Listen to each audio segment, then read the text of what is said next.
હું GD Padiya, district legal service ઓથોરિટીનો full time secretary. આજ રોજ ડિસ્ટ્રિક્ટ કોર્ટ આણંદ ખાતે અમારા અધ્યક્ષ શ્રી SL ઠક્કર સાહેબની અધ્યક્ષતામાં આ બાળ લગ્ન રથનું ઉદ્ઘાટન કરવામાં આવેલ છે. આ ખરેખર નાલસાની સ્કીમ હેઠળ જનજાગૃતિ લાવવા માટે એક આ રથનું આયોજન કરેલ છે. ડોન બોસ્કો સંસ્થા દ્વારાની સાથે અને સમાજ સુરક્ષા એકમ સાથે, એટલે ત્રણેય મળીને આ રથનું આયોજન કરેલ છે, જેનું ઉદ્ઘાટન આજે અમારા અધ્યક્ષ શ્રી SL ઠક્કર સાહેબે કરેલ છે. બાળ લગ્નનું દૂષણ જે છે, જેને કારણે નાની ઉંમરમાં દીકરીઓ માતા બની જાય છે અને એમના સ્વાસ્થ્યને નુકસાન થાય છે.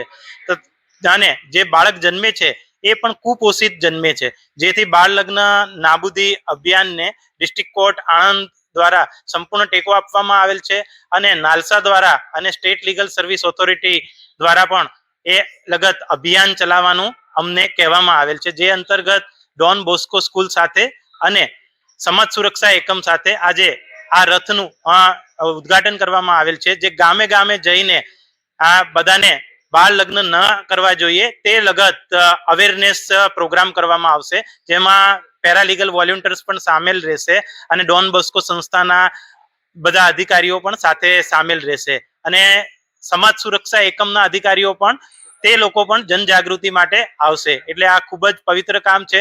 જો બાળ લગ્ન અટકે તો આપણા દેશની અંદર જે જન્મનાર બાળક છે એ ખૂબ જ એનો વિકાસ થાય અને સારી રીતે જીવન જીવી શકે અને બાળ લગ્ન નાબૂદી થાય, એનું જ એક કાર્યક્રમ ગોઠવવામાં આવેલો છે. જય હિન્દ. ભારત સરકારના મહિલા અને બાળ વિકાસ મંત્રાલય દ્વારા 27મી નવેમ્બરથી 8મી માર્ચ સુધી આ બાળ લગ્ન નાબૂદી માટે રાષ્ટ્રવ્યાપી 100 દિવસનું અભિયાન શરૂ કરવામાં આવેલું છે. અને આ અભિયાનમાં અમારી સંસ્થા એ સહયોગી સંસ્થા છે અને ટેકેદાર છે. એટલે આ આણંદ જિલ્લામાં આજથી અમે વિશેષ કરીને આ એક બાળ લગ્ન નાબૂદી જાગૃતિ રથ શરૂ કર્યો છે. આ રથ આજે પ્રસ્થાન થાય છે અહીંયા જિલ્લા કોર્ટથી અને મુખ્ય ન્યાયાધીશ સાહેબે એને લીલી ઝંડી આપેલી છે. આજથી માંડી અને 15 દિવસ સુધી જિલ્લાના અલગ અલગ ગામો અને તાલુકામાં રથ ફરશે.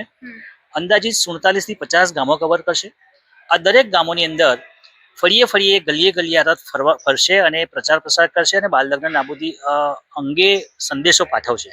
એના માટે અમે લોકોએ પત્રિકા બનાવેલી છે, બેનર બનાવેલા છે, ગામમાં પોસ્ટર લગાવવાના છીએ, ઓડિયો ક્લિપ્સ પ્લે કરવાના છીએ અને ગામમાં અમે એક નાની સભા પણ યોજવાના છીએ, જે તે ગામની શાળા અને હાઈસ્કૂલની મુલાકાત કરીને એમના બાળકો સાથે પણ એક જાગૃતિ કાર્યક્રમ કરવાના છીએ. આ રીતે આપણા જિલ્લામાંથી બાળ લગ્નનું પ્રમાણ જેટલું બને એટલું ઓછું થાય એ માટે લોકોનું જનમાનસ બદલાય એ માટેના અમે આ એક પ્રયાસ આદરેલો છે.